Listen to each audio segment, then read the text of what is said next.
నమస్తే. నేను మీ రేవంత్ చలమల. సో, ఆడపిల్ల పుట్టింది అంటే వెంటనే మనము ఫస్ట్ ఆప్ట్ చేసేది సుకన్య సమృద్ధి యోజన. సో, బేసిక్‌గా మనకి సుకన్య సమృద్ధి యోజన అనేది నిజంగానే మనకి ఎంతవరకు సహకరిస్తుంది? మనం అనుకునేటువంటి ఆ ఆడపిల్లకి సంబంధించినటువంటి ఖర్చుని మనం నిజంగానే ఎఫోర్డ్ చేయగలుగుతామా లేదా? సో, సుకన్య సమృద్ధి యోజనలో పెట్టుబడి పెడితే మనకి స్టడీగా ఒక ఇన్‌కమ్ ఇస్తారు. గ్యారంటీడ్ ఇన్‌కమ్ ఇస్తారు. అప్రాక్సిమేట్‌గా మనకొక 69-70 లక్షల రూపాయల వరకు మనకి ఒక డబ్బుల్ని మనకి ఇస్తది గవర్నమెంట్ అని చెప్పేసి మనకు కొంత ఎక్స్‌పెక్టేషన్స్ ఉన్నాయి. సో, బేసిక్‌గా నిజంగా మనకి ఆ సుకన్య సమృద్ధి యోజన అనేది మన లైఫ్‌లో మన ఆడపిల్లకి కావాల్సినటువంటి అవసరాలను తీర్చేటువంటి నిజంగానే శక్తి దానికి ఉందా లేదా? దానికి ఆల్టర్‌నేటివ్‌గా ఇంకేదైనా ఇన్వెస్ట్‌మెంట్ మెథడ్ ఉందా? ఈ రియాలిటీస్ అన్నిటిని క్రాస్ చెక్ చేసిన తర్వాత మీకు నచ్చిన ఇన్వెస్ట్‌మెంట్‌ని మీరు చేయండి. ఇక్కడ అది కరెక్ట్, ఇది కరెక్ట్ అని చెప్పడం నా ఉద్దేశ్యం కాదు. ఇక్కడ కేవలం మీకు ఫస్ట్ అన్ని విషయాలు తెలుసుకున్న తర్వాత నిర్ణయం తీసుకుంటేనే మీకు సరైన నిర్ణయం వస్తుంది అన్న నమ్మకంతోటి నేను ఈరోజు మీకు ఈ ప్రెజెంటేషన్ ఇస్తున్నాను. సుకన్య సమృద్ధి యోజన అనేది ఆడపిల్ల పుట్టిన తర్వాత సంవత్సరానికి maximum limit of 1,50,000 maximum cap తోటి పెట్టారు. మినిమం మనం ఎంతైనా చేసుకోవచ్చు. అట్లా 14-15 సంవత్సరాలు ఏదో పే చేస్తే మనకి ఆ ఆడపిల్లకు ఒక 21 సంవత్సరాల వయసు వచ్చిన తర్వాత ఒక 70 లక్షల రూపాయలు ఇస్తారు. సో దట్ ఆడపిల్లకి పెళ్లి ఖర్చులకు డబ్బులు ఉంటాయి అని చెప్పేసి మనకు ఒక అంచనా. ఆడపిల్ల డబ్బులు మనకి అవి సరిపోతాయిలే అని చెప్పేసి ఒక అంచనా.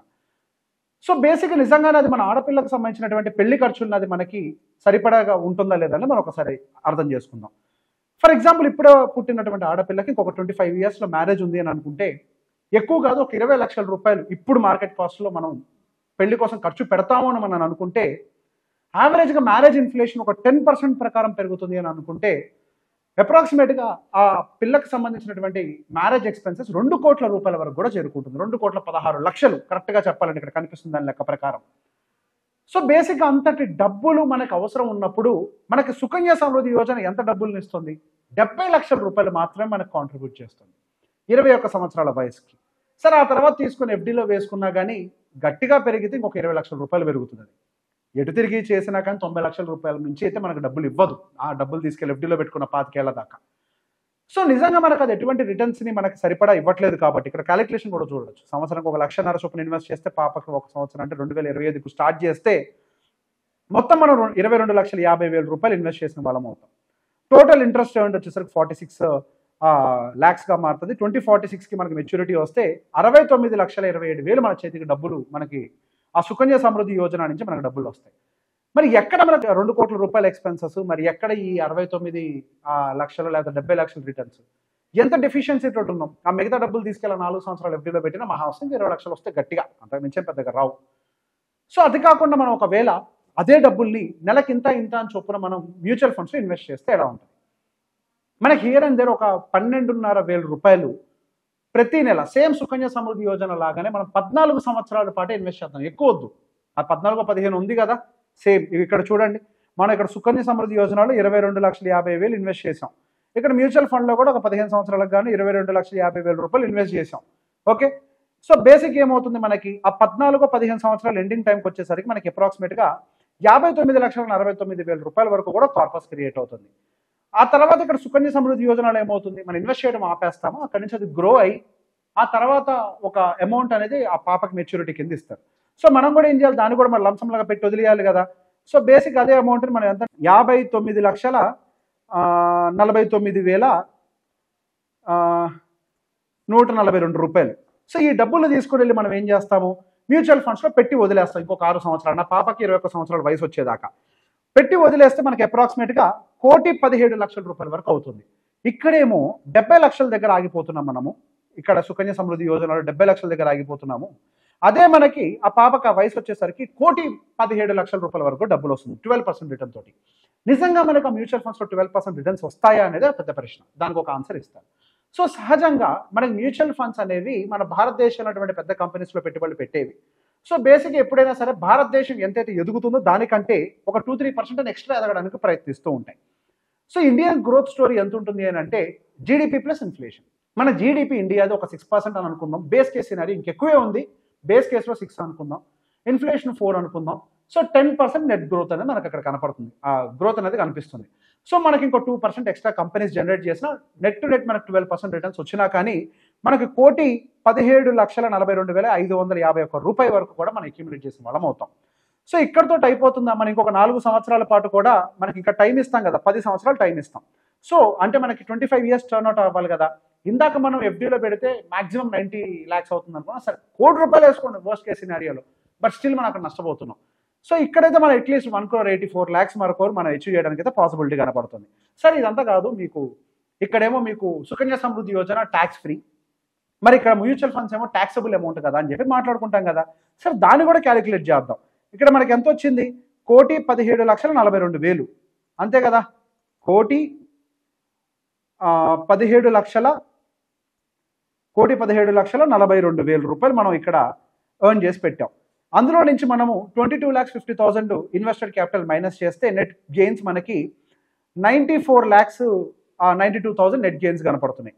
అందులో నుంచి 1,25,000 ఎగ్జంప్షన్ లిమిట్ ఉంది కదా, దాన్ని తీసేస్తే మనకు టోటల్ ట్యాక్సబుల్ అమౌంట్ వచ్చేసరికి 93,67,000. సో దానికి కానీ 12.5% క్యాపిటల్ గెయిన్ ట్యాక్స్ కడితే 11,70,000 మనం క్యాపిటల్ గెయిన్ ట్యాక్స్ కడతాం. సో మనకి ఓవరాల్గా ఆ ట్యాక్సబుల్ అమౌంట్ని కూడా మనం బయటికి తీసిన తర్వాత కూడా చూసినా కానీ ఓవరాల్గా మన నెట్ ప్రాఫిట్ మనకి ₹1,00,00,000 పైపెచ్చి అయితే మనకు మిగులుతుంది. సో ఓవరాల్గా మీరు ఎట్లా చూసినా కానీ అక్కడ మీకు మాక్సిమం ₹70,00,000 వితౌట్ ట్యాక్సెస్ ఉన్నా, ఇక్కడ ట్యాక్సెస్ కూడా పోను కూడా ఇంకా ₹30,00,000 పై చెలిగే మీకు ఎక్సెస్ ప్రాఫిట్స్ అయితే మనకి మనం మ్యూచువల్ ఫండ్స్లో పే చేసినప్పుడు కనపడుతుంది. సో బేసిక్గా ఎప్పుడైనా సరే మనకి ఇక్కడ మ్యూచువల్ ఫండ్స్ అనేవి కొంత ఆల్టర్నేటివ్ అసెట్స్ కింద ఎక్కువ రిటర్న్స్ జనరేట్ చేస్తూ ఉంటాయి. సో బేసిక్గా మరి సుకన్య సమృద్ధి యోజన ఎందుకు తీసుకొచ్చారు, ఇది కదా పెద్ద ప్రశ్న. సుకన్య సమృద్ధి యోజన అని బ్యాడ్ ప్రోడక్ట్ అని చెప్పట్లేదు. సుకన్య సమృద్ధి యోజన మన అవసరాలను తీరుస్తుందా లేదా అన్న విషయం మనం ముందుగా ఐడెంటిఫై చేయాలి. నిజంగా మనకి ఏదో తక్కువ ఖర్చులో పెళ్లి చేద్దామని అనుకుంటే డెఫినెట్గా సరిపోతుందేమో, కానీ ₹20,00,000 ఈరోజు ఆడపిల్ల పెళ్లికి మినిమం ఈరోజు మనం ఖర్చు పెడుతున్నాం. మినిమం 50,00,000 దాకా పెట్టేవాళ్ళు బోల్డ్ మంది ఉన్నారు. సరే 20,00,000 లెక్కేద్దాం. 20,00,000 లెక్కల ప్రకారం చూసినా కానీ అక్కడికి వచ్చేసరికి మీకు ఎక్స్పెన్సెస్ అనేవి పెరిగేసరికి 2 కోట్లు దాడుతున్నాయి కాబట్టి సుకన్య సమృద్ధి యోజన మీకు సూటబుల్ కాదు. ఇది పాయింట్ 1. నెంబర్ 2, ఇక్కడ సుకన్య సమృద్ధి యోజన అనేది లాకిన్తో కూడుకొని ఉంటుంది. అరే చాలా మంది ఎందుకు పెడతారు అని అంటే, మనం ఆడపిల్ల కోసం డబ్బులు అందులో పెట్టి వదిలేస్తే మర్చిపోతాము, సో దట్ మనకి ఖచ్చితంగా మనం ముట్టుకునే పరిస్థితులు ఉండవు కాబట్టి డబ్బులు మిగులుతాయని అనుకుంటాం. కానీ ఇక్కడ మీ జీవితంలో ఈ పెళ్లి కంటే ముందు ఎన్నో అవసరాలు వస్తాయి. పెళ్లి కంటే ఇంపార్టెంట్ ఎడ్యుకేషన్ అవసరం పడవచ్చు, లేకపోతే ఎర్నింగ్ పర్సన్కి ఏదైనా జరగటం వల్ల ఆ పిల్లకి ఎడ్యుకేషన్ చెప్పడం కోసం డబ్బులు అవసరం పడవచ్చు, ఎటువంటి అవసరాలు పడవచ్చు. మీరు ఇన్వెస్ట్మెంట్స్ అనేవి అమ్మాయి కోసం పెడుతున్నప్పుడు అమ్మాయి కోసం పెట్టి వదిలేయండి. ఆ అమ్మాయికి ఎప్పుడైనా అంటే మీరు ఎర్నింగ్స్లో ఇంపాక్ట్ అయినా, లేకపోతే ఎర్నింగ్ చేసే పర్సన్కి యాక్సిడెంట్ జరిగి కాళ్ళు చేతులు పనిచేయక అని ఎర్న్ చేయలేకపోయినా మరి అమ్మాయి అయితే చదువులు కొనసాగించాలి కదా. పెళ్లి అనేది 25 సంవత్సరాల తర్వాత స్టోరీ, కానీ ఇన్ బిట్వీన్ లైఫ్లో ఎటువంటి అన్సర్టనిటీ కూడా మనకు వస్తుందో తెలియదు. కాబట్టి అట్లీస్ట్ వాళ్ళకి కావాల్సిన బేసిక్ నెసెసిటీస్ మనం ఫుల్ఫిల్ చేయాలి అని అంటే మనం ఖచ్చితంగా లిక్విడిటీని అయితే మనకి మన చేతులు ఉండేలాగా చూడాలి. లిక్విడిటీ మనకి లాకింగ్ తోటి రాదు. డిసిప్లిన్ అనేది మన బుద్ధిలో ఉండాలి. ఆ డిసిప్లిన్ అన్న పేరుతోటి మన జుట్టును తీసుకొని వెళ్ళి వేరే వాడి చేతిలో పెట్టడం ద్వారా అన్నెసరీగా మీరు లాక్ అయినటువంటి సిచ్యువేషన్లు ఇరుక్కుంటారు, కానీ నిజంగా అవసరాలు తీరేటువంటి పరిస్థితులు మాత్రం మీకు ఉండవు. సో సాధ్యమైనంత వరకు లిక్విడిటీ ఉండేటువంటి అసెట్స్ ఎంచుకోండి. అండ్ లిక్విడిటీ ఒకటే కన్సర్న్ కాదు, అక్కడ గ్రోత్ కూడా చాలా ఇంపార్టెంట్. సుకన్య సమృద్ధి యోజనలో 70,00,000 వస్తుంది, ఇక్కడ ట్యాక్స్ పే చేయంగా మ్యూచువల్ ఫండ్లో ₹1,00,00,000 దాకా వస్తుంది.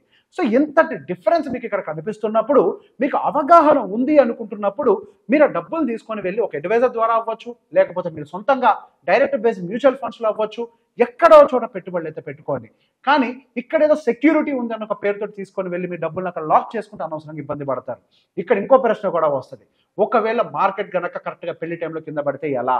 ఒక్కసారి మీ టార్గెట్ అంటే అచీవ్ అయిన తర్వాత అసలు మ్యూచువల్ ఫండ్స్లో ఉండకూడదు. మనం బేస్ కేస్ సినారియోలో 12% రిటర్న్స్ యాంటిసిపేట్ చేస్తున్నాం. Majority of the mutual funds ఇప్పుడున్నటువంటి హిస్టరీ ప్రకారం 15 కంటే ఎక్కువ రిటర్న్స్ ఇస్తున్నాయి. అండ్ ఇది 25 సంవత్సరాల స్టోరీ. ఈ 25 సంవత్సరాల్లో ఎన్నో సైకిల్స్ దాటుకొని మ్యూచువల్ ఫండ్స్ అనేవి అప్సైడ్కి వెళ్ళడానికి ఎక్కువ ప్రాబబిలిటీ ఉంటుంది. 12% కాదు, 13, 14, 15% రిటర్న్స్ ఇవ్వడానికి కూడా ప్రాబబిలిటీ ఉంది. ఇప్పుడున్నటువంటి సినారియో ప్రకారం మార్కెట్ కనుక మీకు 15% రిటర్న్స్ కనుక ఇచ్చిందే అని అనుకోండి, బై ఎనీ ఛాన్స్ 15% రిటర్న్ కనుక ఇచ్చినట్లయితే మీకు 14-15 సంవత్సరాల్లోనే 77 లక్షల కార్పస్ అనేది ఏర్పడుతుంది. ఆ 77 లక్షలు ఇంకొక 6 సంవత్సరాలు పెట్టి కనుక మీరు వదిలేసినట్లయితే అప్రాక్సిమేట్గా 1,50,00,000 ఉంటుంది. 1,10,00,000 కాదు, 1,50,00,000 ఉంటుంది. ట్యాక్సెస్ అన్ని పోను కూడా 20 లక్షలు మనం ట్యాక్స్ కట్టినా కానీ మన చేతిలో ₹1,30,00,000 ఆడపిల్లకి దాదాపుగా 21 ఇయర్స్ వచ్చే టైంకి మనకి ఏర్పడతాయి. సో బేసిక్గా మనం ఇందాక బేస్ కేస్ సినారియో ఏంటి సారీ ఇక్కడ 12 పెట్టాను, ఇంకా 15 పెట్టలేదు. 15 పెడితే 1,78,00,000 వరకు కూడా రిటర్న్స్ వస్తున్నాయి. సో వర్స్ట్ కేస్ సినారియో 28 లక్షల ట్యాక్స్ పోయినాయి అని అనుకున్న 1,500,000 వరకు చేతిలో డబ్బులు ఉంటున్నాయి. అంటే మనకు అక్కడ సుకన్య సమృద్ధి యోజనలో వచ్చేటువంటి రిటర్న్ కంటే కంటే డబుల్ రిటర్న్ మనం క్రియేట్ చేయడానికి ఆఫ్టర్ ట్యాక్సెస్ ప్రాబబిలిటీ ఉంది. కాబట్టి కొంత మీరు ఇన్వెస్ట్మెంట్స్ పెట్టేటప్పుడు మీరు ఎందులో పెట్టాలని చెప్పడం నా ఉద్దేశం కాదు. పెట్టే ముందు ఈ క్లారిటీ తెచ్చుకొని పెడితే కనుక మీ ఫ్యూచర్ అనేది బెటర్గా ఉంటుంది అనేది నా ఉద్దేశం. ఈ వీడియో కనుక మీకు నచ్చినట్లయితే అందరికి షేర్ చేయండి. Thank you very much.